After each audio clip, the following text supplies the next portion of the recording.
Yes, Starlight. This is the way. We must hurry. The light of the full moon aids us, but it will also aid any that may be following.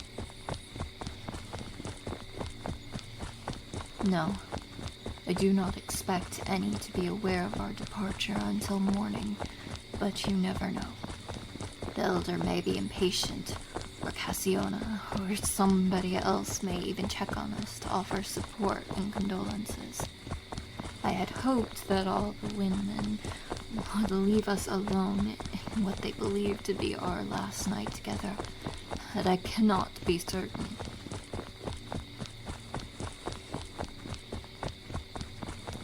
Yes, this is the same path we took when I brought you home for the first time. Yes, it's most certainly the same path any hunting us will take, which is another reason to hurry. No, there's no other way. You'll see why in a moment. Now hurry! There. There is the log we must cross. It's the same one I carried you over when I brought you. Do you see it? You're right, Starlight. There is someone else crossing it. Hurry, behind the trees. No, she wasn't looking for us. That's Lorana.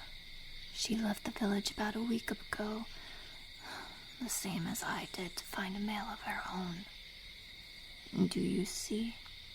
She is carrying a bound male now. It seems she was successful. We will need to wait for her to pass, and then we should be okay. Okay. The way is clear. Let's go.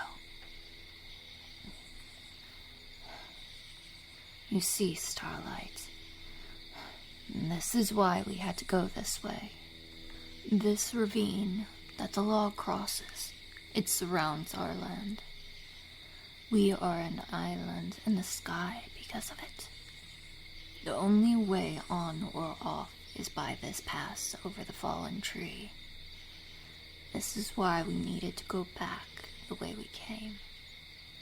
Now, shall I pick you up and carry you like I did before, or... Starlight, you crossed so quickly and easily. How did you... Of course, you are not like the other males. Even though I've been with you for quite a while now, you must forgive me, treating you like one of them from time to time. I've had a lifetime of habits around the other males that I will need to break. Thank you for understanding. But now, we must be off. We don't want to waste any... What's that? Well, yes, removing this bridge will slow any down that follow us. I hadn't thought of that. Here, I'll use my knife to cut the rope bindings we've used to secure it in place. There. It's free. Now, if we just push together here... There. The log has fallen into the ravine. That should give us more time to flee. Good thinking, Starlight. Now here, take my hand as we walk. There is no set path on this side of the ravine, and I do not want to lose you. Okay. I also want to hold your hand. But I wasn't exaggerating the importance of staying together. You don't know this area like I do, and it's easy to get separated in the tall undergrowth and trees. And if you have to call out in order for me to find you, that will make it easier for anyone following to find you as well.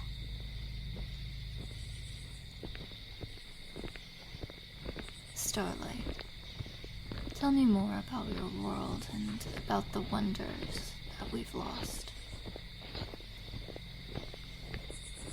Oh, I don't know. Tell me anything. tell me more about these boxes that moved around without animals.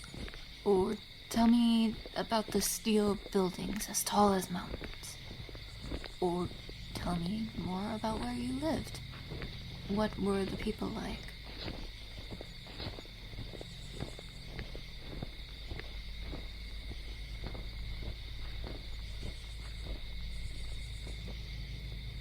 Oh, wow, that sounds wonderful. Such a wide variety. I can barely imagine a place where females and males coexist as equals, much less all of the varieties of people you're talking about. I would very much like to have seen it.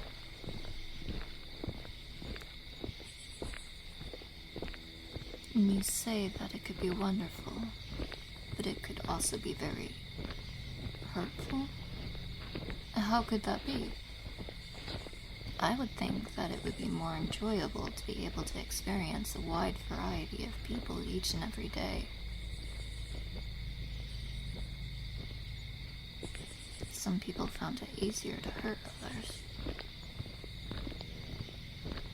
People there sometimes couldn't understand anybody different from themselves. That makes no sense to me. Why would somebody hurt someone else just because they didn't understand them? Discovering what's great about all of the differences in our world is one of the things that makes life worth living. I don't cut down a beautiful flower just because I've never seen one like it before.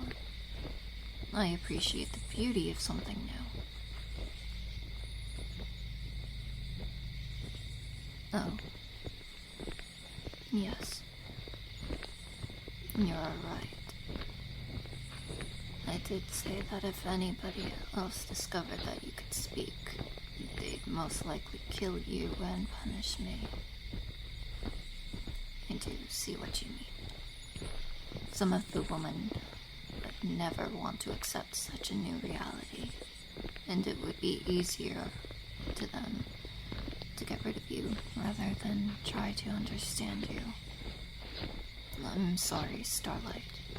I didn't mean to sound so judgmental of your world. I guess some things never really change. We're running away from my village, from my home, because of the same fears that you speak of. Well, then tell me about some of the good people. Tell me about your friends. You didn't have any friends? Oh, no, Starlight, I'm so sorry. You had one friend. One very good friend. But he died. No, Starlight. I see the pain in your eyes from the memory. You don't have to tell me how he died. Unless it helps you, of course. I want to be here for you if you need me. But I don't want to hurt you now by making you relive it. But tell me, why did you only have one friend? Why weren't there others?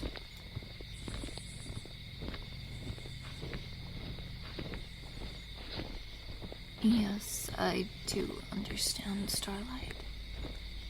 I, too, am very shy and don't like to be around the other women as often as most. Cassiona is my best friend. Or rather, was my best friend until you came into my life, Starlight. I get along with many other women, but I don't know them very well. I would say they are friendly to me, but I wouldn't call them friends. And there are many who treat me like I am inferior, not worthy of their attention. It hurts, and I don't like it. I guess I'd rather just be alone than let me hurt them the way they do. But that gets so lonely. I wished for someone to be with for so long. Starlight, don't take this the wrong way. I do love you. You're wonderful, and I'm so grateful for you. But the truth is that I was really looking forward to capturing a male for myself. I've been so lonely by myself. I really wanted something to love that would love me back. Yes, I said something and not someone. Like I said, you're different, Starlight. I was expecting a male that would be more like a pet than you. But I would have been happy with that. I was hoping to find a lost, lonely little puppy, like myself. Yes, I am happy to be your puppy as you are mine. I think that's partly why I fell in love with you so quickly.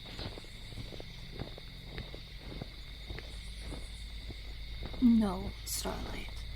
And that's why I asked you not to take it wrong. I do love you. You're wonderful. I've told you time and time again how lucky I am and how wonderful you are. And I mean every word. But that's just it. I think I would have given my love to anything right away. Even if it would have been bad for me because I was so lonely. That's what I mean when I say I got lucky. Because you're perfect. You're so kind and considerate and protective. I thought I was going to be the one taking care of and protecting you. But you not only fought that other male for me, you've been hiding the fact that you can speak and understand me, all for my protection. No, I didn't mention how adorably cute and gorgeous you are. No, Starlight, don't joke. You are handsome to me. Stunningly handsome. But, well, I guess who you are stands out more to me than what you are. Does that make sense? Thank you, Starlight. I'm so very happy to know that you think I'm perfect too. And that you understand how it feels to be so lonely. Wait a minute. Starlight, is that why you did it? Yes, the thing you told me about the what was it called?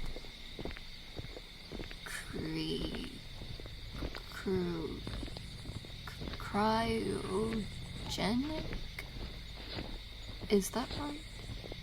Cryogenic pod. Where they froze you. Is that why you agreed to let them do that to you? Because you were so lonely? Well, I'm glad. Yes, that's right. I see that look in your eye, but I mean it.